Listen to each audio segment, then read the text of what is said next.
দর্শক, আজকে একটি নজিরবিহীন ঘটনা ঘটেছে পররাষ্ট্র মন্ত্রণালয়ে।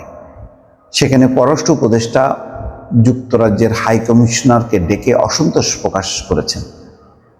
এটি সাধারণত ঘটে না। এটি তখনই ঘটে যখন দেশপ্রেম এবং দেশের মানুষের ঐক্যের প্রতি যদি সরকার আস্থা রাখে।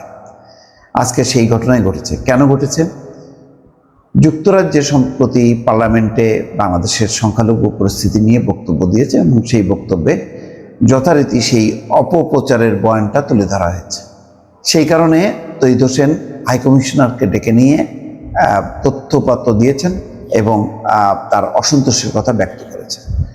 খবরে বলা হচ্ছে, বাংলাদেশের সংখ্যালঘু পরিস্থিতি নিয়ে এবার যুক্তরাজ্য থেকে অপপ্রচার শুরু হয়েছে। ঢাকায় যুক্তরাজ্যের হাইকমিশনার সারা কুককে ডেকে নিয়ে এই বিষয়ে বাস্তব চিত্র তুলে ধরে সরকারের অসন্তোষের কথা জানিয়েছেন পররাষ্ট্র উপদেষ্টা মোহাম্মদ তৌহিদ হোসেন। বুধবার বিকেলে আলোচনার পর তৌহিদ হোসেন সাংবাদিকদের এই তথ্য জানান।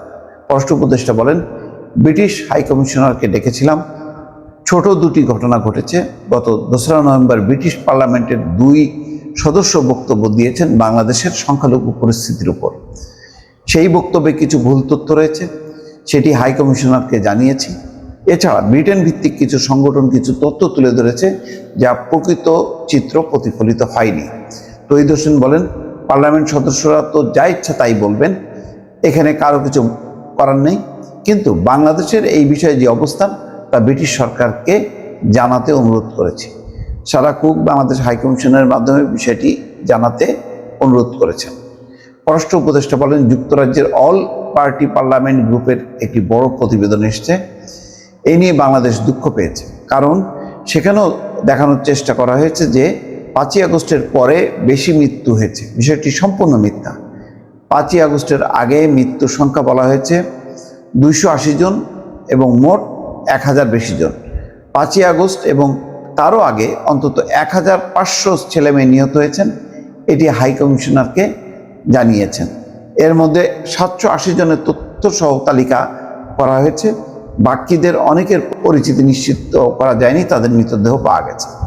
পররাষ্ট্র উপদেষ্টা আরও বলেন, 5ই আগস্টের পর কিছু ঘটনা ঘটে থাকতে পারে, তবে যেভাবে তুলে ধরা হয়েছে সেটা সঠিক নয়, একেবারেই সঠিক নয়। দুঃখজনক, বাংলাদেশে 5ই আগস্টের আগে এত বড় একটি ঘটনা যে ঘটেছে, বিপুল সংখ্যক ছেলে মেয়েকে রাস্তাঘাটে গুলি করে মারা হয়েছে, সেটি অল পার্টি পার্লামেন্টারি গ্রুপের প্রতিবেদনে উল্লেখ নেই। এই সময় ঢাকা দিল্লি পররাষ্ট্র সচিব পর্যায়ের বৈঠকের বিষয়ে জানতে চাইলে পররাষ্ট্র উপদেষ্টা বলেন, বৈঠকটি একদিন এগিয়ে আসতে পারে, তা না হলে 10ই ডিসেম্বর। যাই হোক, ঘটনা হচ্ছে এই যে ব্রিটিশ হাইকমিশনারকে ডেকে নিয়ে অনেকটা তলবের মতন যে অসন্তোষ প্রকাশ করা এবং প্রকৃত ঘটনা কি সেটা তুলে ধরা, এটা হচ্ছে পররাষ্ট্র উপদেষ্টা বা আমাদের সরকার তারা জানে কতটুক ঘটেছে কতটুক ঘটেনি। ফলে তাদের এখানে লুকোছাপার কোনো ব্যাপার নেই। এই সরকারের আমলে কোনো গুম খুন ক্রসফায়ার হয়নি, আয়নাঘরের সৃষ্টি হয়নি। ফলে যা সত্য সেটা প্রকাশ করতে কোনো সমস্যা নেই।